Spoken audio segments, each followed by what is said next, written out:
I've got a very simple solution for this. War Games! What's up, everybody? What's going on? Welcome back to the War Report on this beautiful Thursday evening. Of course, I'm your host, Murjani, and I'm always joined by Cyrus. This very eventful week in wrestling, for better or worse. A lot for worse. We're going to try to get you through it and run through it all. Of course, we're going to talk about NXT, AEW, all the happenings there. Let's jump right into In the Trenches because there's some breaking news that happened as we are recording. Seems that Tessa the Impact stuff, right? Yeah. Tessa Blanchard has been fired or let go by Impact and stripped of their World Championship. From reading from reports, there's so basically they asked her to send promos in, to like factor into the show. She did not. They couldn't come to an agreement with that, so they had to edit the show a certain way. Afterwards, they asked her to come and drop the belt. She did not, so they had to part ways. She was holding that shit hostage. Well, I mean, if you look at it in terms, maybe she didn't want to travel during the pandemic, which is, I mean, your prerogative, as other wrestlers may not do. But I mean, you are the world champion, so at least cut a promo. Well, at least cut a promo and send it in. That's what I mean. Like, you could at least give them like the courtesy of doing that, but she did not, and now she is gone. Everybody's saying it, but they should have been got rid of her since last year. But I mean, it is what it is. I don't really watch Impact, so it is what it is. And people were saying that she should go to AEW. I don't think that happening. I'm a little bit well versed to Impact, and with their world title match, you're supposed to have a 5-way. And the problem is now that 40% of it is gone. Like, there's no Michael Elgin and no Tessa Blanchard. What happens to that company now? I mean, they're going to sign people, like, from what we read, like, previously. They have a lot of money, and they said that they have intention of signing people, so they could sign, like, Rusev, they could sign, Anderson and Gallows and stuff like that, but they do have talent there. I mean, this Tessa situation, Impact is always going to, they're always going to survive somehow. They always do. They always find a way. My thing is Tessa. I don't know where she goes from here. AEW, I don't think, to be honest, I don't know if AEW touches her because of obviously her past. And I mean, I guess the only company that I could see that tries to sign her is ROH because they need women's presence on there, but they're not running any shows anytime soon, and they have their own problems with that they're trying to clean up. So I don't know where she goes. She's not going to WWE. Oh yeah, clapped. Burnt that bridge. Yeah, she burnt a lot of bridges, and yeah, I think even on the indies, like I don't think any promotion like Shimmer would welcome her back. Stardom is not welcoming her back. It's kind of dead. It ain't too late to work at Walmart. I mean, she is 24, but like she would have to do some hard apologizing before anybody could like consider her to go. Well, I don't know. I don't know. Breaking news. You're gonna, yeah, but you're gonna have to do a lot of apologizing to make a like. to make up for the stuff that she did to El Rosa, and then and it's just like, are you apologizing because you blackballed yourself and burned every bridge, or are you apologizing because you're genuinely sorry? Well, I'm not. Which, go ahead. Well, I'm not for people learning and trying to learn and trying to do better. We'll get into that in the next topic, but this is Tessa's thing, about saying the N-word and things like that. Like, that's horrible enough. But this story is just on compound of her just being straight up difficult to work with. Like, you know what I mean? Like, you don't, like, the least you can do is, take your iPhone 11, right? Set it up on a tripod and cut a promo. Everybody's been doing that. And you won't do that? Yeah. Like, that's all they were asking for. So they had to, like, edit the show around, like, her not doing that. You're the world champion. You are the top of the company. Like, that's the least you can do. Like, I understand, like, maybe feeling some trepidation about traveling during the pandemic. But, like, other wrestlers have, and you are the head of the company. So, like, if you don't feel that way, then drop the title. And she refused to do that. Mm-hmm. So Impact had no choice. No choice. You know what I mean? So, listen, she needs to take some time off of wrestling. Like, think about all the things that she's done, become a better person, and then we'll see where it goes from there. Like, otherwise, like, I don't think with everything with speaking out happening and like a reckoning of just getting bad people out the business, I don't see how any company can touch her right now. I don't see how AEW can touch her. Like, AEW has trouble enough with getting the women on their show already on a weekly basis, so that factors in. And like I said, only place I can see is ROH, and ROH isn't running shows, and their head booker right now allegedly is, or by like his statement, also under fire as well. Is under fire. So like, I don't want to. It would be bad for them to bring another under fire person to the company. Yeah, we'll see how she moves forward. Personally, I won't be watching because I'm not particularly too big of a fan of Tessa Blanchard. So it is what it is.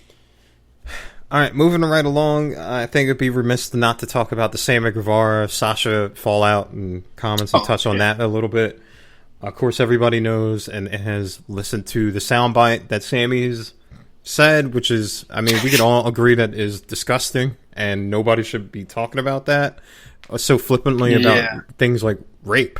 And so him and Sasha talked. Sasha put out a statement, which I thought was very well done. She did not say that she forgave him, which, I mean, if you do something terrible, you are not guaranteeing anybody forgiving you, and you have to be okay with that.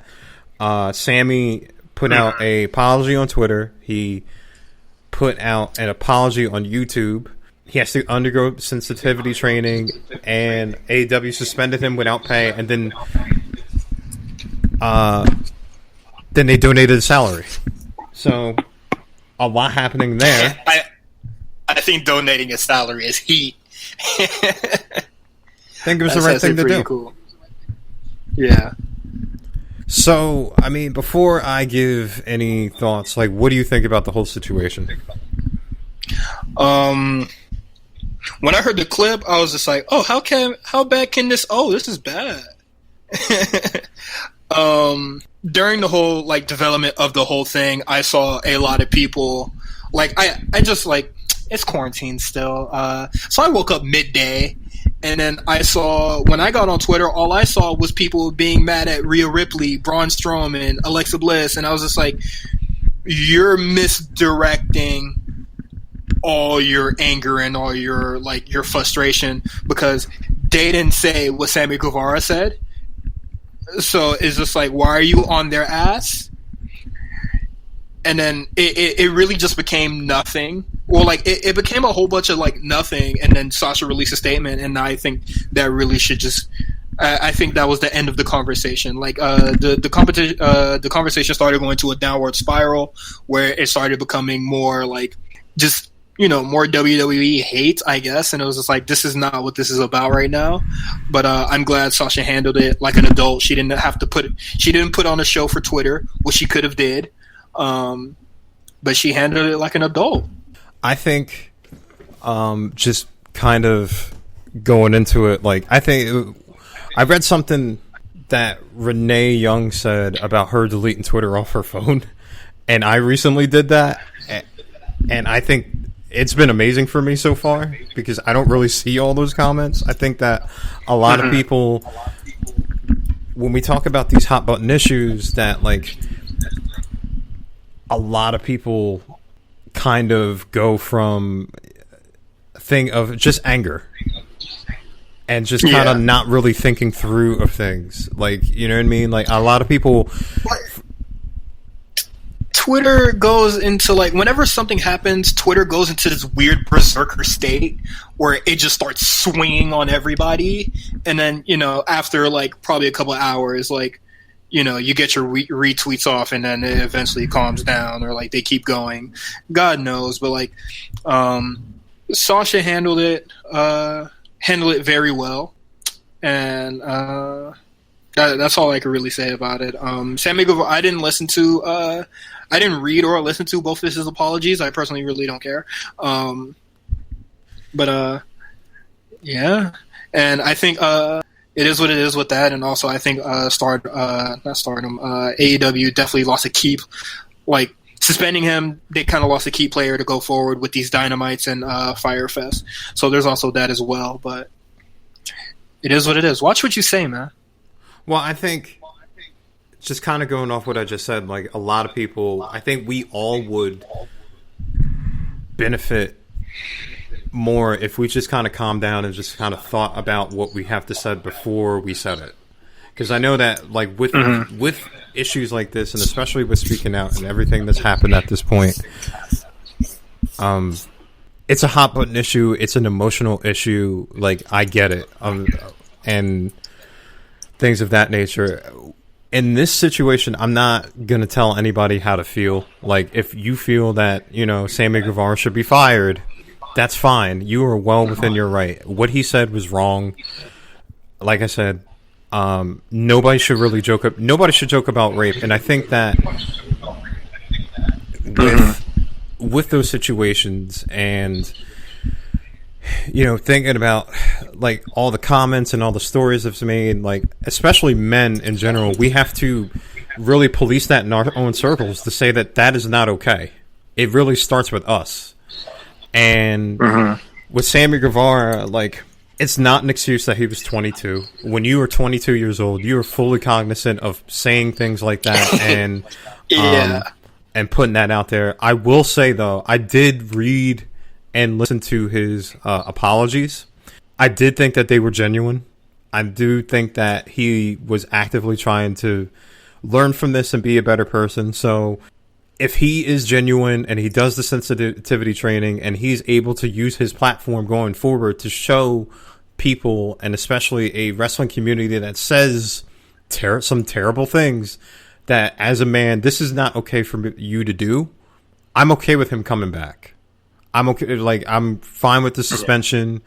I think it's for situations like this, and I'm not saying, like, allegedly, like with some of the stories that we have heard where men have used their power to sexually assault or mentally abuse women.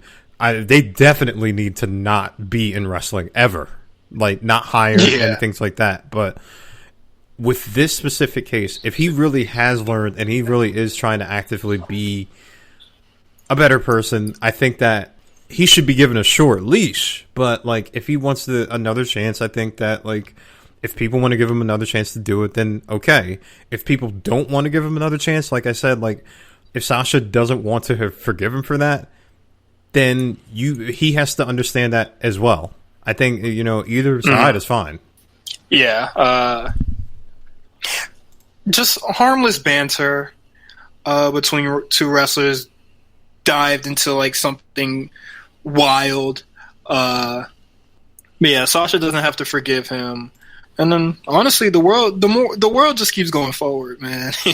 Well, I mean, like, nobody does. Nobody has to forgive him. That's fine. Yeah. You know what I mean? Like, but like, if he can actively be a better person and like I said, like, understand why shit like that is not okay. Like, it's not fine to joke about, you know, rape or sexual assault, and why, especially, it's not okay to say that after you came back from the PC, where like where you've had stories of women saying they don't feel safe in training facilities. That's even worse. So, like, you know what I mean? I hope he takes this time to really just kind of think about what he said, and, you know, hopefully he has changed and become a better person. That's all I can really say on that. Yeah. That video of him in the PC is hilarious, though. And Lacey Evans going, "Oh, he don't know how to roll." That's the Roddy I know and love. That's the Roddy I've been waiting for. That's the Rod. He's here. He's here. Kyle, let's go get in that trunk. Who? Let's do it.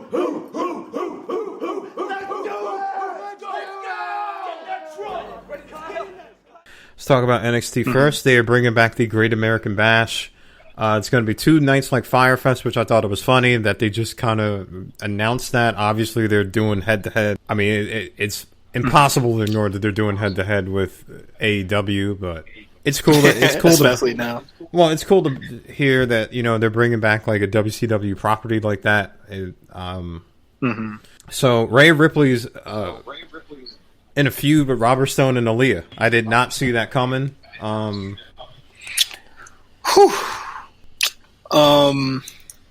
fall, like, I guess, man. Rhea Ripley, what a fall from grace. I already don't like the Robert Stone brand thing. I personally never was a fan. And now you add Rhea Ripley, now you add Aaliyah to it? Nah, son. Hey man, we wanted multiple women's story feuds, and we got another. I think this and now they're gonna have a match next week. I'm just like, come on. Well, I think this is a way to keep Rhea away until SummerSlam, when they eventually have the Io Rhea rematch. Like, I don't think they want to burn that at Great American Bash, obviously, because you're gonna have a number 1 contendership match next week. So, I mean, if you want to get Aaliyah in storylines, cool. If you want to get Robert Stone wrestling, fine. I think that Rhea is going to beat them both quickly, like she beat Aaliyah this week. Yeah, I think it's just a way to keep Rhea occupied. That's it. That's pretty much all I got on that. Yeah, they're keeping her occupied in the worst way. But it is what it is, man. We'll jump from that and we'll talk about a little bit more about the women's division. So, as I alluded to, it's going to be a number 1 contenders match. It's going to be Dakota Kai, Candice LeRae, Mia Yim, and Tegan Nox. Next week, on the first week of Great American Bash, I pretty much know. I knew as soon as everybody got announced who was going to win, or who I think is going to win next week. I think it's going to be Dakota. Okay. I hope it's Dakota. Mia Yim and Candice LeRae, they can continue this feud that they're having, but they should not be in this match. I just think, like, the stuff they've been doing in the past 2 weeks, how is the stuff that they did in the past 2 weeks land them a title shot? Or to even be in this match? What do you mean, like, as them, like, feuding together? Yeah, like, racking up wins or anything like that. They've just been fighting each other for the most part, and then basically they're just bodies, and because they're just going to continue the feud that they have with one another in that match. But, like, do they have to do that in that match? Well, yeah, because I don't think that if you're building up Candice LeRae, like, you're not going to I don't think that you're going to just, like, kind of exclude her from the match. You know what I mean? But she's been doing nothing but getting her ass kicked by Mia Yim. So it would be Dakota and Tegan again. It should have just been Dakota, because she's been winning all these weeks. So NXT loves their fatal 4-ways. They love their triple threats. They love their fatal 4-ways. That's what they're doing here. Tegan, Dakota Kai, whatever, it might just be like whatever. It's Casey Catanzaro and Kaden Carter, but like she's the only one in the match that's like sort of on a win streak. And then literally after her match, she was just like, "I'm coming for you, EO." Well, she said the seeds were already planted. She said it for 2 weeks, but also Tegan has beaten her. She's beaten her and Raquel, her and Shotzi. So yeah, I mean, but Tegan kind of got her title shot already last week against the Bayley and Sasha tag team title. Yeah, but still, she got her title shot. But we're talking about the NXT Women's Championship. I don't think that she's going to win. I don't think that Tegan's going to win. I think that like after SummerSlam, her future is going to be either on Raw or SmackDown. I think that she is ready to go. She is, there's nothing else that she could do. At the same time, like, it's like I said, NXT loves their fatal four ways, so this is what you have, and I think Dakota's going to win. I think, or they could swerve us and then Candice wins. You never know. Oh, Lord. But, all right. Moving on. I guess they can do that. Moving on there, Roderick Strong is still afraid of Dexter Lumis. Next week they're going to fight in a strap match. So, I mean... That should be fine. Yeah, well, Roddy can't escape. Mm-hmm. I'm trying to remember the last strap matches. I'm just remember old time strap matches. Should be fun. Daniel Bryan versus The Fiend. Okay. That was the last strap match. This is NXT's first strap match. And I was reminded a couple weeks ago from Justin that Dexter Lumis doesn't have a win over Roderick Strong. I think that he's gonna get it here. Yeah, he should definitely get it here. But I like that Dexter Lumis doesn't have any single wins against him, but like he still has like a major upper hand on him, on Roderick Strong, by just scaring the shit out of him. No, I think that he lost to Adam Cole in a really competitive match. When he starts beating, the Roderick Strongs, and when he starts beating, like the Fishes, and maybe if O'Reilly comes back, given their testing capacity, I do not think that's going to happen anytime soon. But with that, I don't know. So when Lumis finally does beat them, I think it's going to happen next week. It's going to feel big. You know what I mean? Like Dexter Lumis finally... He already feels like, even though he's lost, like he still feels like, because of his character, he still feels like a major player. So yeah, and I think that's really cool. Going off from there, so you had Bronson Reed go against Karrion Kross. Is a little bit more. Well, you had two matches that were really quick. You had Cameron Grimes. He got the quick win against Damian Priest, and then Karrion Kross getting a quick win against Bronson Reed. Yeah, I'm okay. I'm okay with Grimes winning.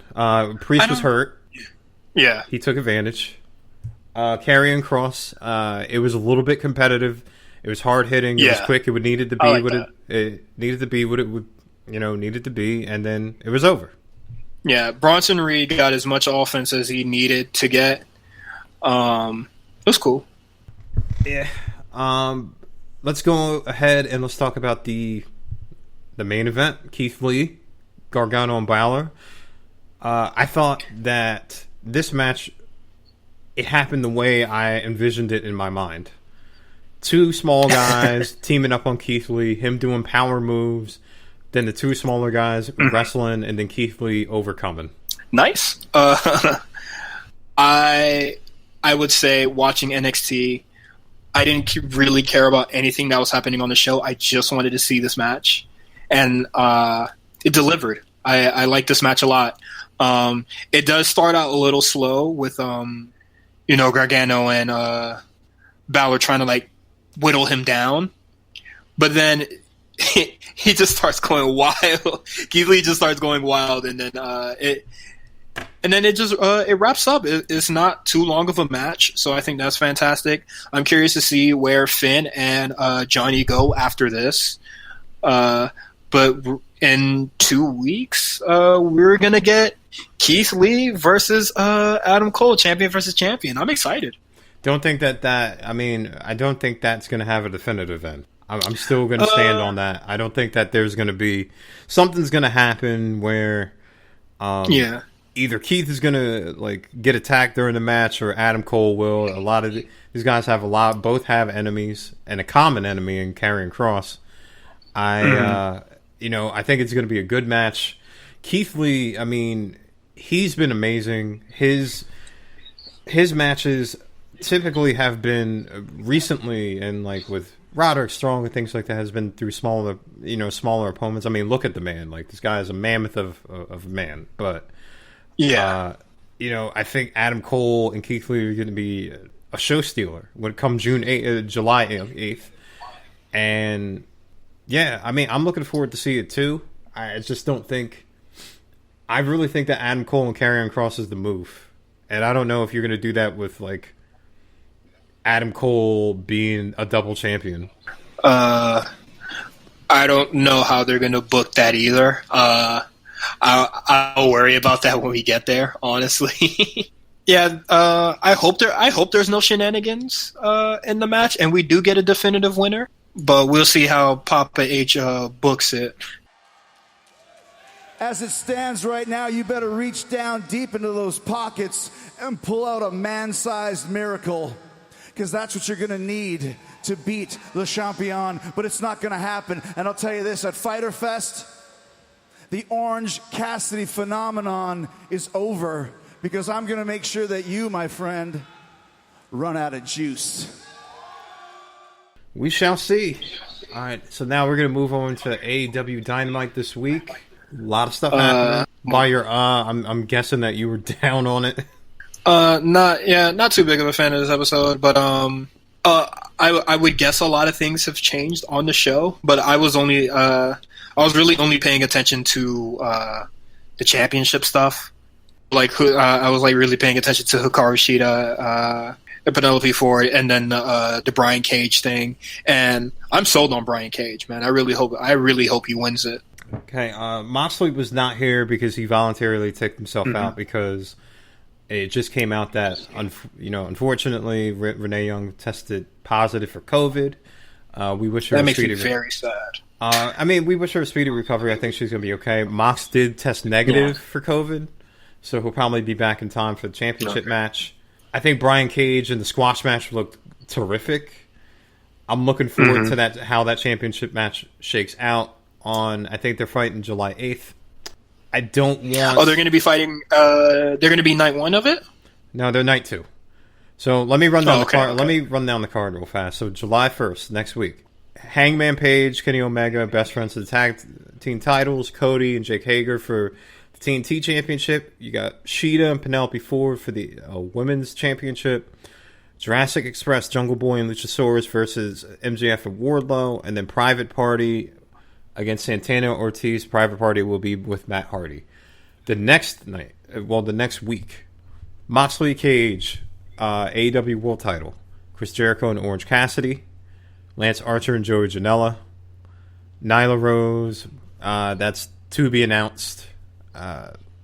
Colt Cabana and the Dark Order versus SCU. And FTR and the Young Bucks versus Butcher and the Blade and Lucha Brother and the Lucha Brothers. The returning champion and Pentagon Jr. He was able to get over here and come back from Florida. So that is your cards for... Yeah, I'm not sure who Nyla Rose fights, but since because Chris Statlander is hurt, so they're going to have to find... Maybe Big Swole. I don't know. But maybe she should bother somebody that is able to compete. But yeah, that would have been nice. But that's an okay card. I love the Britt Baker stuff. I think Britt is keeping it interesting while she heals. I do like that they're still having Britt Baker on the show. But the stuff with Big Swole, I'm just like. On AEW rules, man, you need to do something else besides bother a person that can't compete and probably like get a match and win. That's just how I feel about it. I mean, that's up to booking. But I think that you could do both. I think that you can continue the thing with Britt Baker and obviously tease it for All Out when she comes back, and then you have Big Swole kind of have her thing in the ring where she either feuds with Nyla Rose or I'm trying to think of who else they have on there, but like whoever is on their women's division, and have her get some wins and build up until you get to September. Because shit, we're almost it's basically July now. So and when we blink, it's going to be September. So have the as fast as days are going here. So if Big Swole loses to Britt Baker, that's going to be funny as hell. Why expound upon that? You've been bothering this person that can't fight back for weeks now, and now that they could fight back, you lose. Now that they're really now that they're able to fight, just karma, I guess. Well, I mean, we'll see, because we got to see if Britt will even be ready for All Out. Like, you know what I mean? Like, we see if like her rehab is going well, so it may not even happen. I'm guessing it happens. Like, I'm like 70% sure this match happens. Whenever the match happens, Big Swole better win. I hope. It just depends on what direction that they go. Like, if they want to like continue to like, if you want to build up Britt. Okay, in my opinion, if you want to build up Britt Baker as the big heel to eventually go against Hikaru Shida and like dethrone her, you're gonna have you would probably have Britt Baker win that match. But if you don't want to go that route and you want to build more contenders in your women's division, obviously you would have Big Swole win. You know what I mean? Like, if it looks like, if I'm guesstimating how they book their women, they usually have one competitor have a big win streak, and then they have their big win. Like, they book it very, very classic, or they have them lose. Like, it could go either way. They book it very 80s. Or you know what? I'll even put, as an example, I'll put Sonata, right? Sonata in New Japan, this guy wins like New Japan Cup. He wins things like that, but he always gets to either Okada or he has like a singles match for a title, and he always loses. That's kind of how AEW books their women, but sometimes they win. So, like, you know what I mean? Like, it depends on what they want to do. If they want to make Britt Baker. If they want to have Britt Baker win, cut the shit with Big Swole. If they want Big Swole to win, keep going. That's how I feel about it. All right. I mean, like, it just depends on where you're coming from. Like, you know what I mean? Like, it just. I mean, how is Big Swole not going to look dumb when you've been harassing or just bothering this person that can't fight back week to week, and as soon as they're good to get back in the ring, you lose against them? That makes you look like a sucker. It does. Okay, so if I'm booking this match, and if I want to book Britt to win, I would obviously have, and I want to keep Big Swole, quote unquote, looking strong. I would have Britt cheat to win. That's how I would do it, and a lot of WWE matches would have that too. But if I want, in the meantime, if I want Big Swole to be another, like I said, like, somebody's going to have to step up, because Chris Statlander is out for 6 to 7 months, because she tore her ACL. So, this is Big Swole's time to step up, but they have her fucking around with Britt Baker week to week. Well, that's why I said earlier, you can have her do the thing with Britt. Obviously, they can have their interactions, because I enjoy them personally. But at the same time, have her win matches. Like, have her beat Nyla Rose. Like, have her, like, I thought it was a little wonky to have the match with Nyla Rose. Her return. and like Brick Swole lose against her, and then have like her do the interactions with the cage. Like I thought that was, I'm like, all right, that's, you got to have Big Swole win there. Like that's where I thought like the booking was a little suspect. Like you got to have Big Swole get some wins. Like, and they have people where she could rack up wins against. Like I'm not saying like they had Hikaru Shida just beat up some random person this week. That could have been Big Swole. Well, you had to get Hikaru Shida on the show, and you just having kind of like There's other ways to do that. Yeah, but it's kind of like having like to hype up, because she also hyped the match against Penelope before. Like she went into the crowd and she hit Kip Sabian, and then they had that little interaction. Okay, cool. Like you have like the little thing to hype up the match. So, I mean, going forward, because I don't know what Fyter Fest is doing, because it looks like they already have a full card already. I would have Big Swole go into that slot on July 8th against Nyla Rose and get the win, because that's a big win. So, like with Big Swole kind of getting into the rankings here, you got to have her get some wins. So, like, I'm trying to see what they do forward. I'm not saying either way is fine. I'm just trying to figure ways how to actually book this to make it seem like it makes sense. I just wouldn't, like I just wouldn't have, like, at that point where like her and Britt had that interaction with the cart, I would have definitely had Big Swole win against Nyla Rose. Because if you're not going to have Nyla Rose challenge Hikaru Shida again for a rematch soon, then all right, let's build up Big Swole. I think soon as Statlander got injured, Big Swole should have like gotten the win like in the following week. You know, they need people to step up, and you know, she's one of those people that you have on standby, and they just chose to have her fuck around with Britt Baker.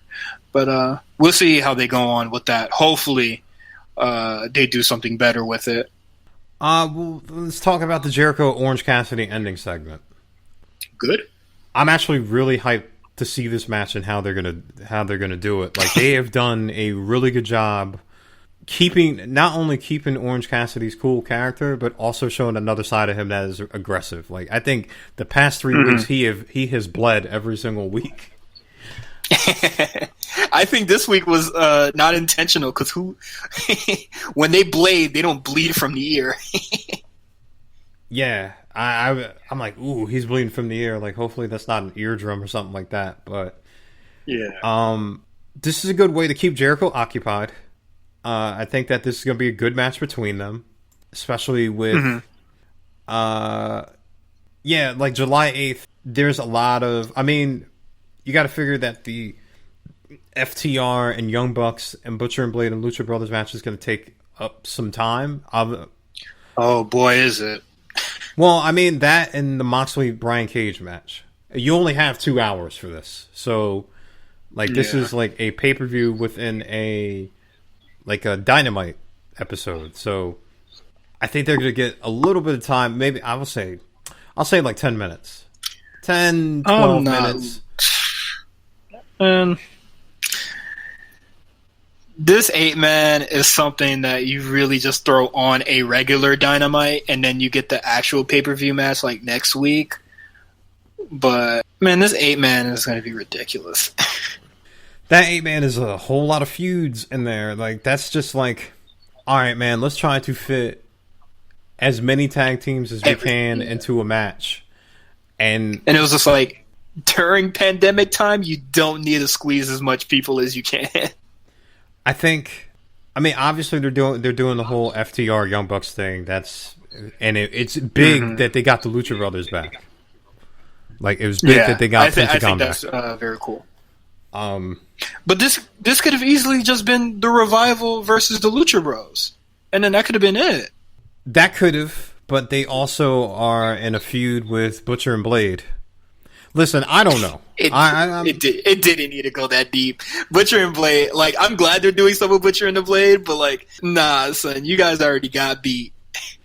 Listen, I don't know. Obviously, they're trying to, like, make a huge feud with they're tag teams. Okay, great. But like this, I mean, I don't know how you book this. I don't know.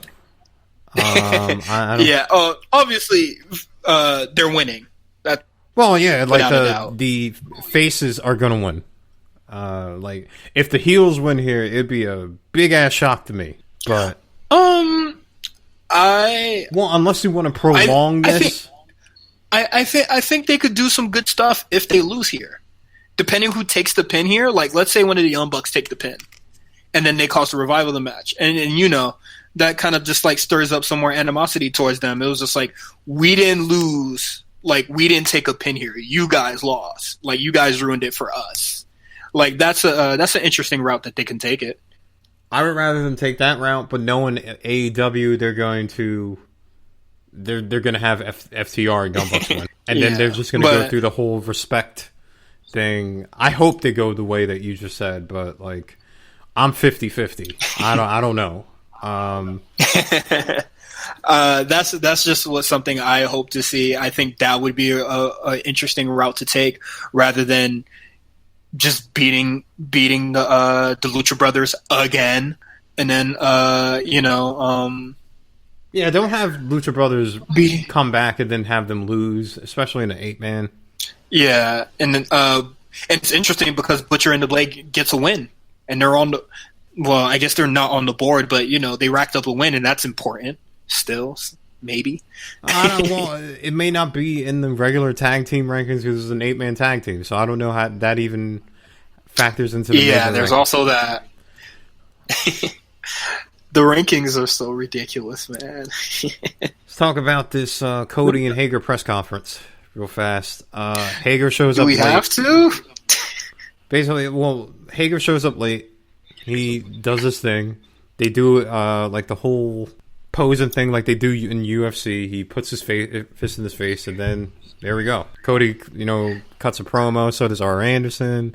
And Arn Anderson cuts a long-winded promo. Cody also, does his usual, pull yourself from the bootstraps, I struggle too type promo. And then Jake Hager comes, they do the pose, and then he tries to stir up some shit that doesn't really amount to anything. And then it was just like, did this have to be a whole segment? Listen, man. My criticism about this whole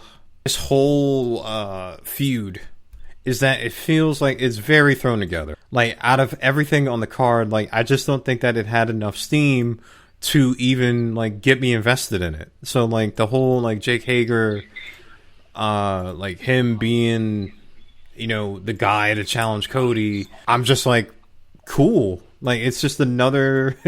Yeah. It's just basically another feud or another, like, open challenge for Cody to go through to basically defend the title against. Like, I don't even think that Jake Hager is going to win, which is weird because, like, Jake Hager's, like, built as some sort of badass in the Inner Circle, and if he loses this, he would have lost a AEW championship and TNT championship match each. So, like, I don't know how you keep that aura up if he keeps on losing matches. How do you keep the threatening aura of the Inner Circle when all of them lose, except Sammy Guevara and Chris Jericho, I guess? Well, why does Lace beat Matt Hardy this week? Yeah, that did happen. No. Matt Hardy got the roll-up. Yeah, he got the roll-up, my bad. So why does Lace Sex God have more wins on the board than Santana and Ortiz? Well, I think out of all the regrets of these signings is that, and like Santana and Ortiz didn't go somewhere else, because I feel like they are, I don't know, like how they're booked. I'm just baffled at like them like having all this hype, and rightfully so. Mm-hmm. Like them being LAX coming from Impact. Now I'm like, they should have stayed in Impact, because like they would have been better served there. They're just losing, and what are you doing with They them? lose here, and then and AEW is putting more tag teams out there. Now we don't have Evil Uno and Stu Grayson. Now we have Colt Cabana and fucking Brody Lee, and now we have another tag team of Sonny Kiss and Joey Janela. Which, why they have to lose? They did amazing on Dark last week. I think that tag team, it could be very fun.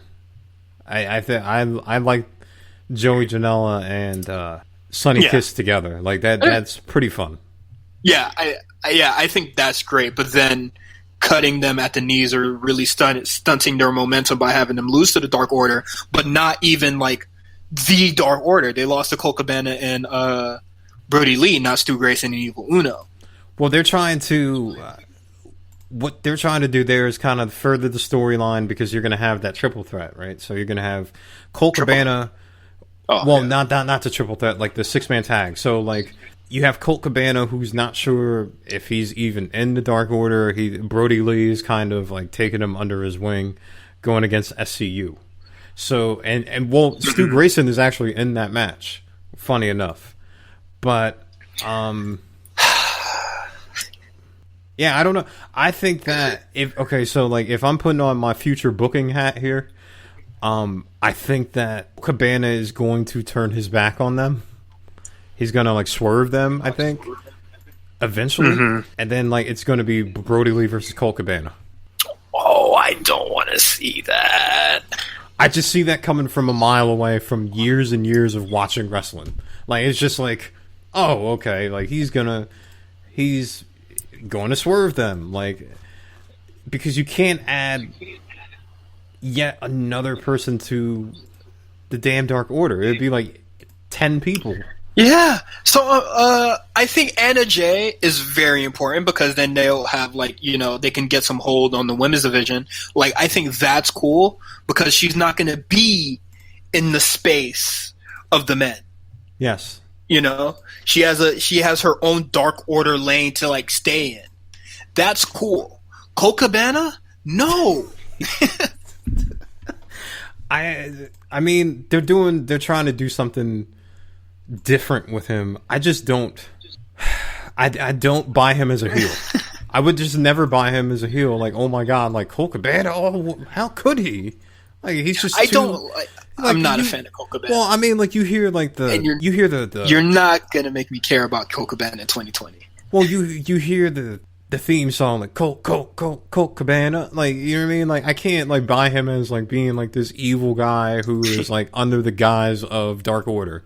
I just don't. So I definitely see him either in that match or down the road like costing Brody Lee something and then them feuding. Yeah, just as long as I've known Colt Cabana, I just never been really a huge fan of his work. And then him being a part of the Dark Order, he's always like, I've seen some of his like, his serious matches, but like he's always been like a comedy guy. And I just don't think it meshes well. Like what Dark Order is trying to do, trying to rebuild in a sense, but I don't think Cabana is the guy they should really be focusing on. He's not particularly he's not a young guy. So. Well, I think that's why they're doing the Dark Order storyline. So it's just kind of off the, it's off the cuff, as you want to see. It's off the, it's off to the side. Like you don't want to have Colt Cabana beating up like, Darby Allin. Just put the boy on Dart. Just put him on Dart like they do everybody else, man. Even let him have a match with Luther, bruh. Well, no, come on, man. Like, don't. I wouldn't put Colt Cabana on Dark and have him feud with Luther, but like, I think this is fine for now. Like, you know what I mean? Like, it's a storyline. I would be fine with it, or like, I would be like relatively okay with it if they didn't beat Joey Janela and Sonny Kiss, who literally just like kind of got like their legs. And then Lance Archer comes out and then just obliterates their legs. He is Lance Archer, though. Like, you can't have, like, Lance Archer. Well, I mean, okay, so if you have... But, like, Lance why Archer... is he beating... Why is he beating up Sonny Kiss and Joey Janela? They're a tag team. They're no real threat to him. Unless he gets a tag team partner, and then we have another tag team in the division. No, because on July 8th, it's going to be Lance Archer versus Joey Janela. Then we just leave it. We just leave it Sonny Kiss behind. I think for that one night, I think, and then they'll continue with the tag. Listen, I don't know. I know, but like we're trying to make sense of it, and I'm just like, there's just like so many factors that like it's whatever, man. You got to get. I mean, you got to give Lance Archer something to do. It's Joey Janela. Lance Archer would have had something to do if he just won the TNT Championship. But then what would Cody do? Cody will always find himself something to do. By the way, that's a joke. What would Cody do? And I'm joking with you as well. Yeah, like, what would Cody do? Like, you know what I mean? Like, what would he do? I don't know. See, that's the problem with having so many guys, like, that you have to keep strong, and you only have, like, now it's like you have to, like, another... Now they're trying to build up all these guys, but why weren't you trying to build up Butcher and the Blade when they were with MJF? But now you're trying to do it once they get the revival? Dog. And the revival blew them out the water last week? Or 2 weeks ago? Come on, man. Now you're trying to do something with these guys? Well, I mean, okay. All right. Before we get out of here, let me try to make sense of this. Which, Butcher and Blade, you got to do something with. Okay, like they're a tag team that you brought in. They actually had a totally different gimmick. Now they're wearing white T-shirts. All right, cool. And they stole the rival's car. They talk now, so that's cool. Which is fine. Like Braxton, pretty good talker. Like I've seen him in Impact, not bad. He's pretty good. He's a pretty good talker. You got Allie, who's doing stuff with QT Marshall, who is home because of COVID. So like, wish him a speedy recovery as well. With that. With FTR, you have to give them a opening feud. You can't just go straight to the Bucks. Like, I think that one thing that AEW one thing that I think AEW is guilty for, right, is that introducing these big guys, and I'll use Brody Lee as an example. Introducing these big guys, right, and then putting them into a top feud, a la Moxley, and then beating them, and then them just kind of hovering around and not really having something to do, but not something that you would think that is comparable to them. Like, you know what I mean? So now you have Brody Lee and kind of like this Colt Cabana storyline where you thought like, hey, Brody Lee's coming here, like he would be obviously in the title picture, but then you have Brian Cage, so you can't have Brian Cage like sit off to the side. So like that's the conundrum that they have. They have so many guys. They have AEW Dark, which they have like 11 matches on, but they have so many quote unquote building a guy is a process, and I think they're really rushing it by just throwing them in title shots. Because like if Brian Cage doesn't win here, he's going to be in the position that Brody Lee and Lance Archer were in, and that's an issue. And with the revival thing, you have to put kind of like a barricade between them and the Bucks, and it's obviously where it's all going to lead up to. But like maybe you could have did a illusion a little bit, and like still none of these I know that they're I know that Hangman and Omega are looking at the best friends. That's kind of what their focuses are. And that's what the show focuses on. But do these other teams not have tag team aspirations? Okay, I'm going to say this. You are probably going to get upset. This is how I think. This is how I think they're going to book it for All Out, and they alluded to this, I think, last week's show. It is going to be a triple threat tag team match for the titles. It's going to be FTR, it's going to be Young Bucks, and it's going to be Page and Omega. That's what they're going to do. I saw this. Listen, you were not wrong. I don't know why. When you said triple threat, my face scrunched up. It's going to be a triple threat tag match. Listen, you could see this booking coming from a mile away. Best friends are not going to beat. I'm presumably saying best friends are not going to beat Page and Omega. Not. It's not going to happen. But I'm telling you, this is what they're going to do for All Out. It's going to be a triple threat tag team. They love like matches like that, like triple threats.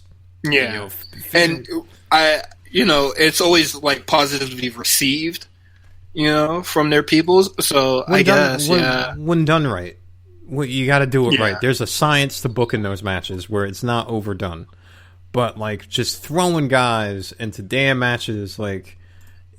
That I'm telling you, this is what they're gonna do. This is what is gonna be. when it happens, I don't want anybody to be surprised. When they did the whole breakup thing where it's like Omega, Page, FTR, and then the Young Bucks, and then the FTR. I forgot about that. Told you. And that's what's gonna happen. There's really, like, listen, there's really, you know what I mean? Like, you have so many acquisitions, and like with WWE, they actually have the opposite problem where they can't get people on the show. AEW has so many people on the show that it's just like, okay, like, what do we do here? How do we, like, you have the problem with people being in multiple storylines, and then people who are not in storylines that you feel like they should be in. Because a lot of these, because some of these matches on Fyter Fest are kind of thrown together. And it's just like, you know, instead of just really throwing matches together, you could have just gave matches that you already have that make sense more time. But it is what it is, man. Well, that's our show, right? That's about it, right? Yeah, that's it. That is. Oh wait, Warlow versus Luchasaurus was cool. I thought that was a good match. R.I.P. Marco's fine. I just thinking about that spot, it just made me laugh. Like, that's who Marco's son is in AEW. Just him getting sent to God. He's just a crash test dummy, which is, I mean, that works for him. So it's going to be Jurassic Express next week, Jungle Boy and Luchasaurus versus MJF and Wardlow, which I think is going to be a pretty good tag team match. That should be good. Hopefully MJF moves on from this at least, or, you know, kind of gets like upper on the card. Like, by all means, I'm not particularly too big of a fan of his, but just seeing him bummel around with these guys when he has a better win-loss than Cody, it's kind of crazy. Moxley next. I think you should go against Moxley next. That should be your program for All Out. You know what I mean? I think they'll do Cody and MJF. I hope they. Oh no. We will see. No. God, no. Let's do enough fantasy booking first. Yeah. Just other wrestling things before we go, I guess. Stardom's back. That's fun. I have to watch the show. Spot Callers, we should be back relatively soon. I'm recording some episodes in bulk. That's about it. I mean, some things on my end. Of course, I have like the Headlock Journal. We'll have some writing over there. I'm pretty sure. You know, I think somebody contacted me to write about this Tessa Blanchard situation. Oh God, but yeah, we'll have the stuff there every week. Of course, you know, you could. For this show, you can follow us at RNC Radio Live on Twitter and Instagram. Subscribe, like, comment, wherever you get your podcast. As always, like, I guess we're the quarantine station. We have something for everybody. So, you got a new episode of the A Show. They talk about speaking out there, and the last episode of the Last Ride documentary. I thought that was the best episode out of all of them, but of course the Undertaker, he'll be back. He'll be back. I don't think we'll see if the Undertaker comes back. He'll be back. The money, listen, like, money always calls, and if Vince calls, it's not like he's going to put him on ignore. He's going to be like, yes, Vince. All right, you need me to fight against such and such. I don't know. We'll see. Also, we got The Lookout. They talk about Good My episode. Hero, My Hero Academia. They talk about the most influential arc there. Give that a listen. I've been watching it through them. Talk about the Big Eyes podcast. They talk about the latest chapters in Dragon Ball Super and Boruto. You got the Black Variant. Justin joins them over there. They talk about Michael Keaton potentially going back as the Dark Knight and how it would impact the DCU now that you got Flashpoint. I don't know what the Flashpoint thing is, but a lot of people are tight. Okay, so, like, real quick, Flashpoint is like when storyline is the Flash goes back in time. He changes time to like prevent his mother dying, and with doing that, he kind of fucks up the universes a little bit. So like in this potential movie arc, in doing this, he would create a whole nother timeline where the Michael Keaton Batman exists, where he's older, and it would be potentially.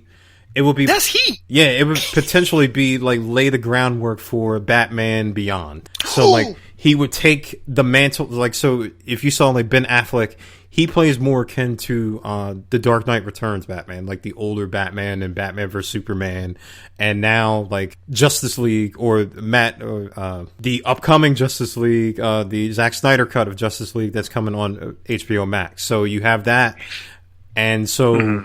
He would take the place as the older Batman.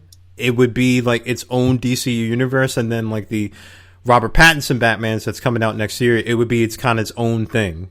But you have that because you have multiverses in comics. That's heat. I like so that. Like, yeah, that's what you would have. I like that. That's cool. I guess I'm excited for Flashpoint now. Yeah, like I know like some people are like, oh, Flashpoint, but like if they really pull this off and they bring Keaton back, it would actually be really, really cool. And especially having like multiple dimensions of Batman. So I thought that was cool. Listen to the episode. Next week we'll be talking about, I guess, the first nights of Great American Bash and Fyter Fest. So for myself and for Cyrus, be safe, stay socially distanced, put some mask on, and we'll talk to you next week.